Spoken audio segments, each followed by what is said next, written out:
Hola, buenas noches. Espero que todos ustedes estén muy bien. Les damos la bienvenida en nombre de la Fundación Atlas. Hoy vamos a conversar sobre un tema muy actual que tiene que ver con las elecciones en Perú. Vamos a conversar con Héctor Ñaupari, con quien estamos ahora estableciendo conexión y vamos a conversar. Héctor Ñaupari es presidente de Estudios para la Acción Humana, un gran amigo, residente en Lima. Eh, Así que ahí estamos con Héctor. ¿Cómo estás, Héctor, querido? Hola, ¿cómo vamos? ¿Qué tal? ¿Qué dicen? ¿Cómo estás? ¿Me Muy bien. escuchan ¿Me bien? escuchas? Te escucho perfecto. ¿Vos a mí? Ah, perfecto. Sí, sí, perfectamente, perfectamente, perfectamente. Sí. Bueno, Dale. me alegro mucho, Héctor, querido. ¿Cómo te estaba presentando? Estaba Sí, comentando a la sí, gente que vamos a tener el gusto de conversar con vos un rato y para gracias. preguntarte, porque tenemos muchos interrogantes en torno a la situación política, institucional, electoral de Perú, muchas preguntas Sí, sí, eh, sin duda. respecto de la situación actual, de lo que viene, de las elecciones. Y bueno, te presento nuevamente para las personas que se van sumando. Héctor Ñaupari es abogado y es presidente del Instituto de Estudios para la Acción Humana en Lima, un instituto que hace honor a la obra de Ludwig von Mises con su nombre. Además, Héctor es un gran escritor, un poeta en otro ámbito, realmente muy destacado, tiene distintas obras, si ustedes lo googlean van a poder encontrar las obras de él, además de su perfil en materia de políticas públicas. Y bueno, Héctor, bienvenido y gracias por Gracias. esta posibilidad. Y como te decía, creo que estamos viviendo un momento clave, ¿no?, en la historia de Perú, un cabeza a Sí. cabeza que se está definiendo. Y te pregunto, ¿cómo ves vos esta situación? Bueno, en principio, nada está dicho. Todavía no ha terminado el conteo de las actas en Perú. Falta el conteo, un conteo importante de actas en el extranjero. Y de allí también tiene que haber un conteo de actas que han sido impugnadas por ambas partes, digamos. Entonces, la pelea cabeza a cabeza, el final de fotografía del que hablo y del que están recogiendo todos los medios, digamos, va a continuar y probablemente continúe los próximos días, ¿no? Luego, eso obviamente está generando una situación de incertidumbre, hay declaraciones de fraude que se están, digamos que todo el sector centro derecha está recopilando cada vez más pruebas y hay una emergente situación ciudadana, se están convocando a marchas contra el comunismo en el Perú, una cosa inédita en la historia republicana reciente, digamos, ¿no? No había una sensación de verse avasallados por esta ideología totalitaria prácticamente desde luego del atentado que ocurrió en Tarata a principios de los años 90, ¿no? Que hizo insurgir, digamos, en diversas plazas en Lima, a toda una manifestación contra el entonces Partido Comunista del Perú, Sendero Luminoso, ¿no? Hoy las marchas de no al comunismo y de estar vistiendo la casaquilla de la selección peruana son cada vez más recurrentes. Mañana va a haber una marcha importante en las cercanías del local de la Oficina Nacional de Procesos Electorales, ¿no? Se ha creado por otro lado, desde la centroizquierda, una sensación de ganador, ¿no? Que está empezando a recular, digamos, esta sensación de ganador se quiso mantener en los días consiguientes, pero sobre todo las marchas que están ocurriendo. Hoy día ha habido también una manifestación importante, espontánea, no partidarizada. Eso es una cosa también, o sea, no partidarizada en el sentido de que no está encabezada por el Partido de Fuerza Popular, el partido de Keiko Fujimori, sino más bien como una suerte de movimiento ciudadano. Algunas personas allegadas a otros partidos distintos al de Keiko Fujimori que se sumaron al balotaje de la segunda vuelta, ¿no? Entonces, hay un, digamos, incipiente movimiento ciudadano que está cuestionando las torvas este, las torvas manifestaciones que ha tenido con esto de las actas impugnadas el Partido Perú Libre de Pedro Castillo.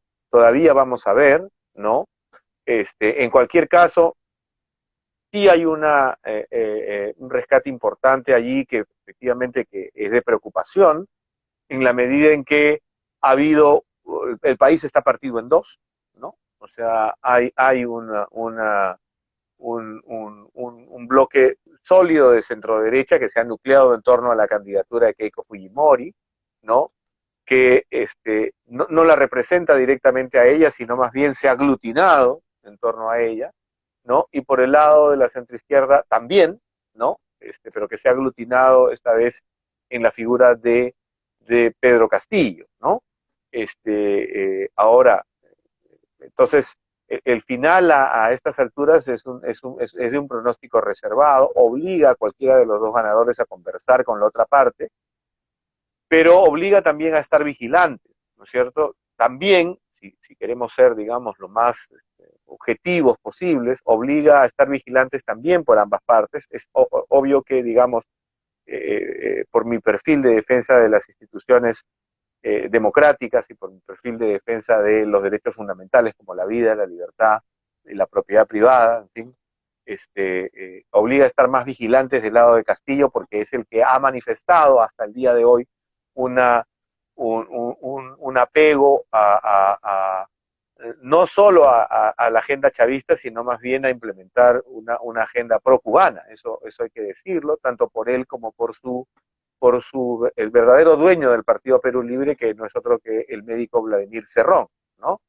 De desembosada orientación procastrista, ¿no? Él ha pasado educado entre 10 a 15 años en Cuba, ¿no? Un médico educado en Cuba, ¿no? Como ha sido denunciado por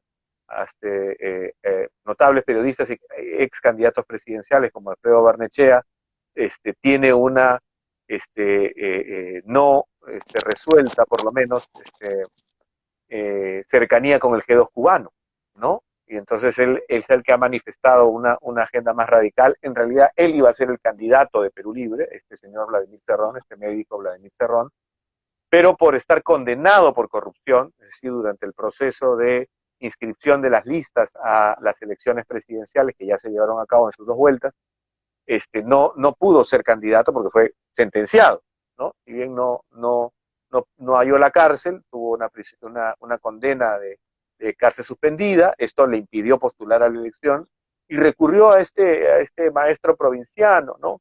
Lo que ocurre en el Perú con cierta regularidad es que se topan con estos candidatos identitarios, como en su momento fue Toledo, ¿no? Como en su momento fue Ollanta Humala, por otra parte, ¿no? O como en su momento fue el Pedro Pablo Kuczynski, ¿no? Que tuvieron ese tipo de respaldo, ¿no?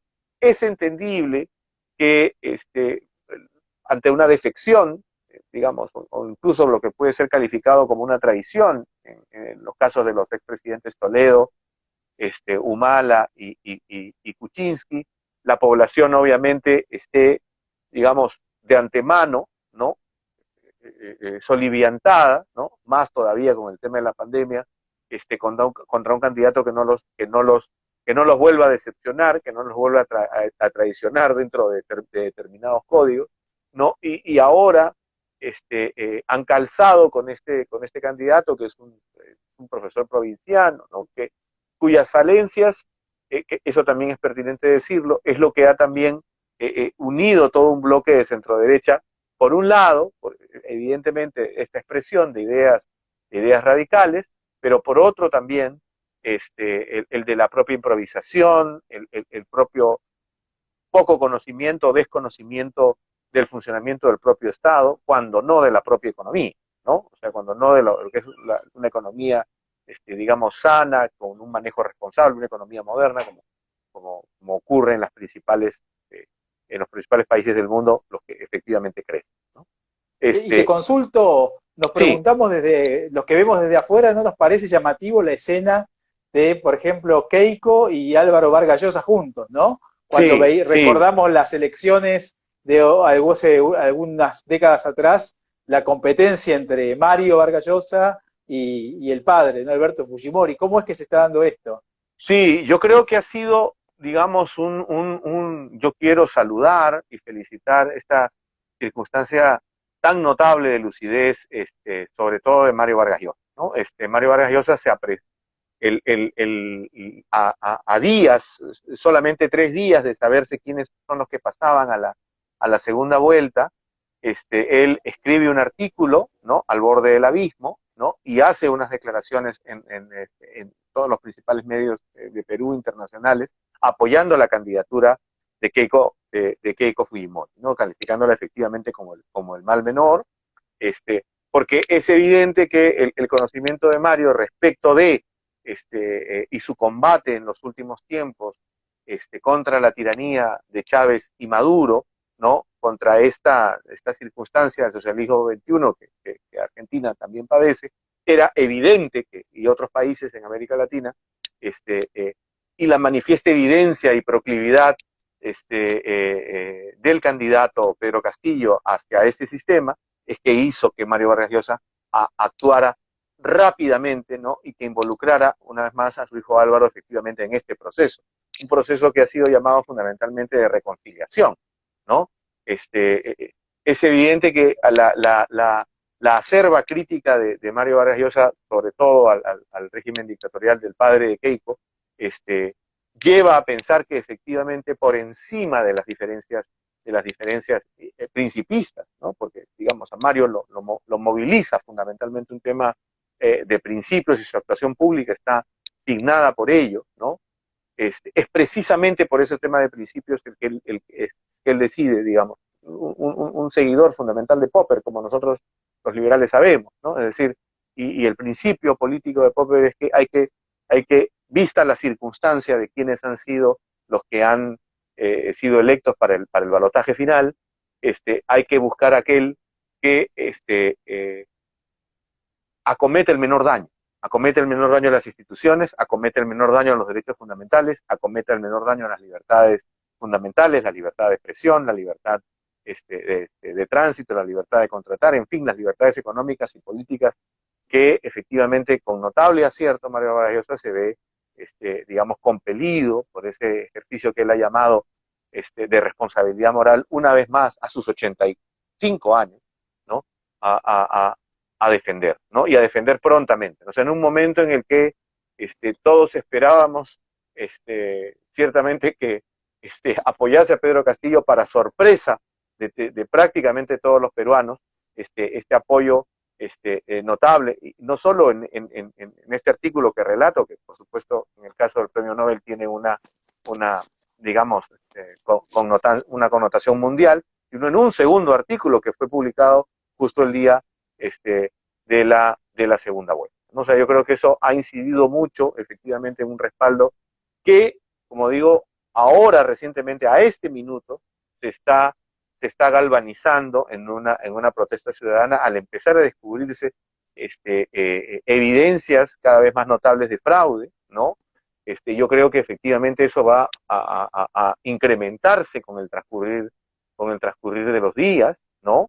Esto ha obligado, por ejemplo, el día de hoy, a media tarde, a un pronunciamiento del presidente del jurado, del cuestionado presidente del Jurado Nacional de Elecciones, Salas Arenas, a decir que las audiencias para resolver las santas impugnadas van a ser públicas y televisadas, lo que antes nunca ocurría, claro, digamos. No, o sea, digamos, hay todo un conjunto de mecanismos de presión, ojo, estrictamente ciudadanas. Esto se generó a través de la aplicación de cartas firma Change, ¿no?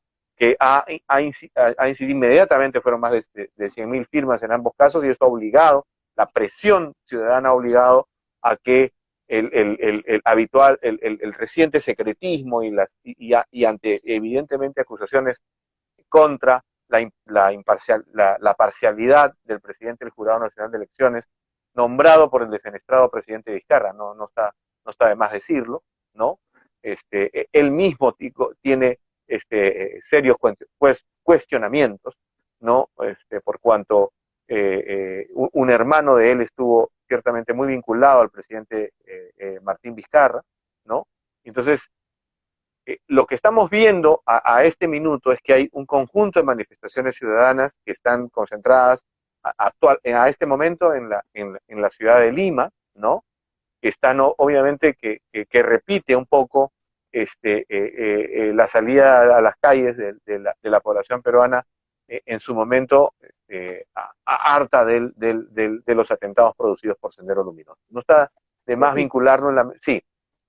Sí, no, y te pregunto porque uno ve la performance económica de Perú en los últimos años, e incluso Sí. se habla mucho del milagro peruano, la mejora de los indicadores, crecimiento, reducción de niveles de pobreza, y uno tiende a pensar que bueno, ¿no? La economía crece, se ordena, entonces debería haber un clima mucho más tranquilo, pro instituciones sanas. Sin embargo, ¿cómo se explica esta cuestión, este reverdecer de la izquierda en este contexto? El Yo, COVID, el tema de la corrupción, ¿cómo lo no, ves vos que estás adentro? yo creo que lo primero y lo más importante, y que además creo que coge a toda América Latina, ¿no? Es el problema de la narrativa. Yo creo que lo que ha ocurrido es que se ha instalado un relato, ¿no? Que es un relato maniqueo que establece una confrontación entre buenos contra malos, ¿no? En este caso y en particular en esta votación o en las anteriores, es básicamente un voto rural, ¿no? Que obviamente, hombre, no ha sido postergado en términos económicos, o sea, el crecimiento ha llegado fundamentalmente a todas las zonas del Perú, en particular las zonas mineras que han votado masivamente por Castillo, ¿no? Pero ¿qué ha ocurrido? Lo que ocurre es que desde la captura de Sendero Luminoso y de la captura de los dirigentes de Sendero Luminoso como del Movimiento Revolucionario Tupac Amaru, hasta el día de hoy, lo que no se ha modificado, lo que no se ha preocupado, la inteligencia peruana, la academia peruana, los sectores sociales peruanos, sus líderes religiosos, sindicales, en fin, que serán como también sus políticos, sus partidos políticos, es en cambiar la narrativa, ¿no? En dar la batalla por las ideas. Entonces, ideas preconcebidas, maniqueas, basadas fundamentalmente en un contexto de que el provinciano, el mestizo es discriminado por el citadino e incluso manifestaciones de discriminación entre los propios provincianos, ¿no? O sea, generalmente en el Perú, vamos a decirlo criollamente, comúnmente, se suele decir que el provinciano que llega a la capital y triunfa, se blanquea, ¿no? Es una expresión muy, Sí, muy, muy peruana, ¿no? sí, Y el ejemplo paradigmático de ello es uno de los candidatos que estuvo en la primera vuelta, que fue el ingeniero César Acuña. César Acuña Peralta es el ejemplo vivo del provinciano, el ejemplo perfecto del provinciano emprendedor, ¿no? Que surge de la pobreza.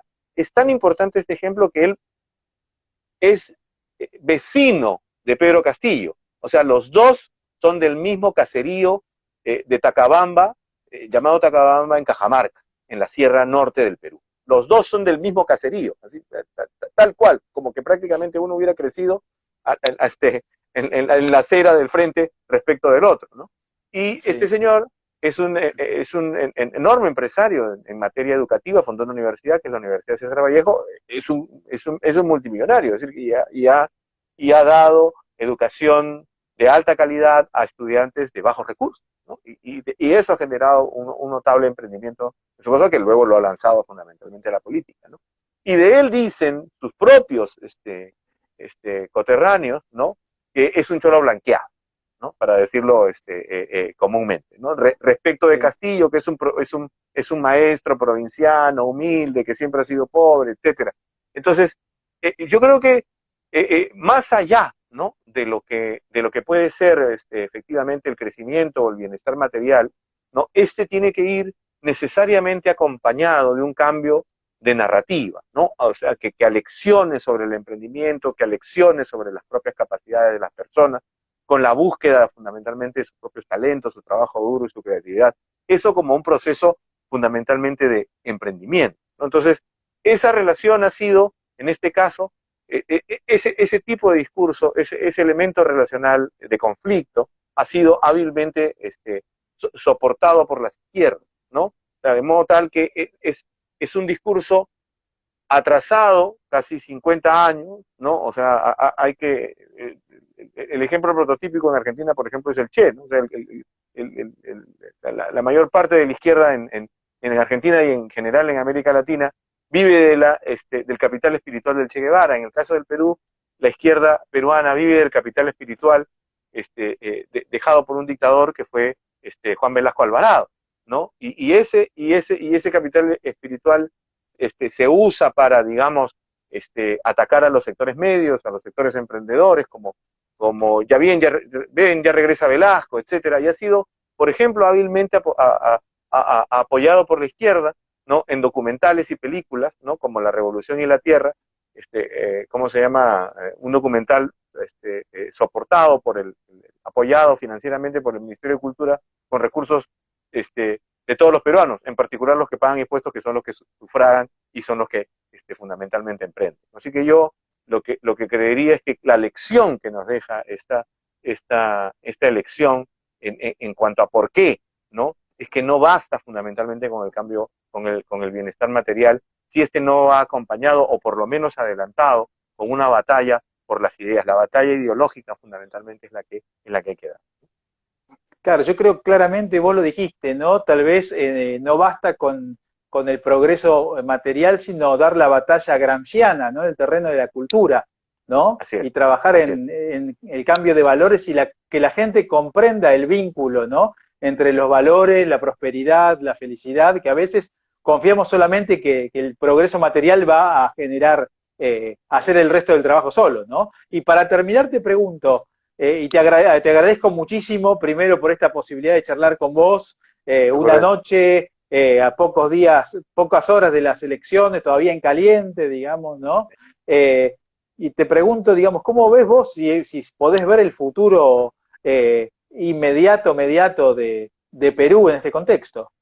Bueno, yo lo que prefiero es hacer ciertos descartes, ¿no? Lo primero es descartar ciertos llamamientos a veces afiebrados, es un permanente llamado a la calma, a la vigilancia democrática, ¿no? Ese es el segundo llamado, a la calma primero, porque efectivamente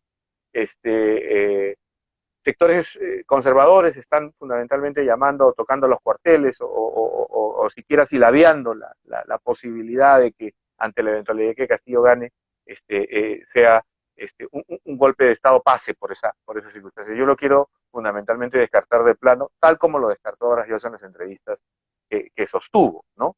Eso no solo sería absolutamente peligroso, sino absolutamente desfasado. Yo sinceramente creo que las Fuerzas Armadas no van a acompañar una circunstancia de esa naturaleza. Y lo segundo es un llamado a la calma, también desde una perspectiva clara.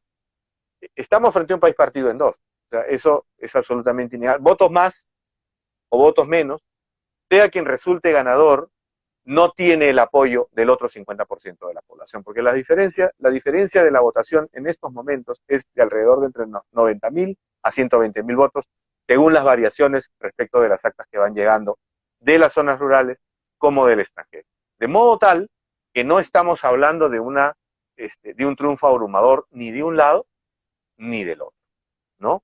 Ello implica fundamentalmente que quien gane o se sienta a dialogar con la otra mitad, sobre la cual tiene hondas y profundas discrepancias, siempre dentro de un terreno democrático, o patee el tablero, ¿no? Quien tiene más posibilidades de efectuar esa pateada de tablero, ¿no? Porque recuerda que nuestra Constitución no establece un mecanismo para su modificación vía una asamblea constituyente, ¿no? Lo que existe sí es la posibilidad de que el presidente o el propio Congreso propugnen una modificación integral de la Constitución, con el Congreso conformado elegido por el pueblo. Pero de ningún modo la posibilidad de establecer una asamblea constituyente no está comprendida dentro del esquema constitucional. Es decir, si Castillo va por ese camino desde el saque, va a tener al 50% de la población en contra, porque efectivamente es una propuesta que él ha sostenido, que no ha desmentido, que por mucho que sus actuales asesores, que provienen de la centroizquierda democrática, digan, no va a haber expropiaciones, no, vamos a respetar la autonomía del Banco Central de Reserva, etcétera, esa suspicacia se mantiene. Tan se mantiene que ya están empezando, digamos, antes siquiera de establecer, de declarar al ganador, marchas contra el comunismo. O sea, esto porque el proceso ya, esto puede devenir en un súbito deterioro, incluso antes de ganar Castillo, desde su juramentación. Entonces, y en el caso de Keiko Fujimori lo mismo. O sea, ella también tiene que, en el caso, digamos que ella se ha comprometido a tener un respeto escrupuloso por la democracia y las instituciones, también va a estar supervigilada por esa otra mitad que ha buscado, digamos, acertada o erradamente o no, porque efectivamente también tiene mucho que ver el que nuestros últimos 5 presidentes hayan terminado todos presos por corrupción, ¿no? Claro. Y el último que falte también va a seguir inexorablemente esa senda, que es el caso de Martín Vizcarra, ¿no? Entonces sí, Bueno, es un buen indicador que los presidentes vayan presos. Acá no va nadie preso. bueno, sí, eso es lo que me dicen fundamentalmente. Entonces sí, Claro, sí. efectivamente es un indicador, pero claro, eso también genera una sensación de hartazgo y de suspicacia permanente con respecto a los políticos, ¿no? Entonces, Claro. esa es otra de las razones por las cuales se ha escogido a este hombre que no tenía pasado político, del que no se sabía nada, ¿no? Hasta la última semana de la primera vuelta en que empezó a crecer, ¿no? Que se parece es exactamente igual a una enorme mayoría de mis compatriotas, ¿no? Que tiene un origen modesto y provinciano, y entonces, por supuesto, la población ha decantado hacia él, ¿no?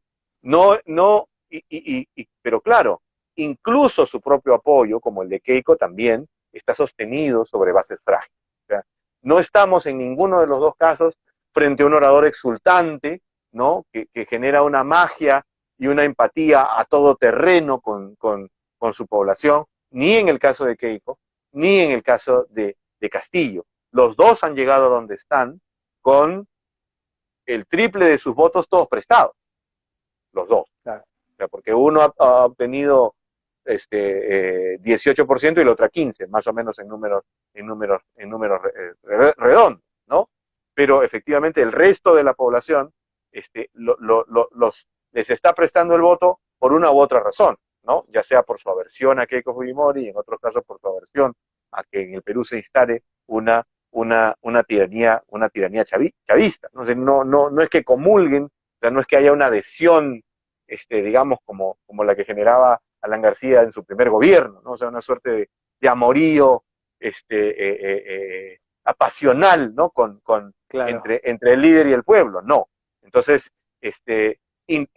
interpretar eso como una adhesión a la persona del candidato y a ese tipo de vinculación sería un grave error por parte de ambos, cualquiera de los dos que sea que gane, ¿no? Sí asusta el hecho de que efectivamente las carencias intelectuales de Castillo, que han quedado en evidencia en los debates que ha sostenido y, en fin, las declaraciones que ha ido dando, lo sometan por un lado a Vladimir Cerrón, o en buena cuenta lo lleven a, a radicalizar su postura, ¿no? De allí que efectivamente tiene que entenderse que hay una suerte que se le va a ejercer una vigilancia ciudadana muy fuerte a ambos, cualesquiera que sea el que gane. Y otra vez, el margen de la decisión va a ser un margen muy escaso. No va a llegar ni por asomo al 250.000 de votos que podría ser, en cierto, ya 250.000 de votos igual es una diferencia escasa. En este caso será una diferencia también escasísima, lo que mostrará efectivamente un país fracturado como un enorme desafío por establecer una agenda de unidad, de reconciliación, de respeto a las instituciones y sobre todo el cambio de narrativa del que estoy hablando. Héctor, querido, muchísimas gracias por esta posibilidad de charlar con vos, de despejar nuestras dudas, ¿no? En torno a la información desordenada que llega a quienes no vivimos en el Perú. Nos has clarificado muchísimo, te agradecemos a todos los presentes y les comentamos que esta entrevista va a estar en segundos disponible en Instagram Live y en algunas horas en las redes como YouTube, Facebook, partes en Twitter, entre otras. Así que invitamos a seguir a Héctor en sus redes, especialmente en Twitter, creo que es donde son más activos, ¿no? También, así es, en Twitter, en Facebook, yo estoy ahora y más todavía, ya antes, pero ahora más en tiempo de pandemia, donde efectivamente, pese a mis resistencias, porque yo soy igual que tú, una predigital, Claro. efectivamente esto además nos permite la maravillosa tecnología del capitalismo. Obviamente hay que decir a los millennials que no crecen los árboles, sino que es resultado de la creatividad de incontables seres humanos que nos han permitido ahora, que tenemos algún tiempo sin vernos, querido Martín, poder por lo menos disfrutar de nuestra compañía y conversar sobre estos temas siempre tan caros a nosotros de un modo virtual, en tiempo real y en vivo y en directo. Muy agradecido. Muchísimas gracias, Héctor, por clarificarnos. Nos estamos viendo, te agradecemos y ahora te vamos a ver de cómo salió la entrevista grabada. Un fuerte abrazo, Listo. Saludos para tu familia. Nos Gracias, vemos. igualmente. Un abrazo. Hasta luego. Chao, chao. Gracias. Chao, chao. Chao.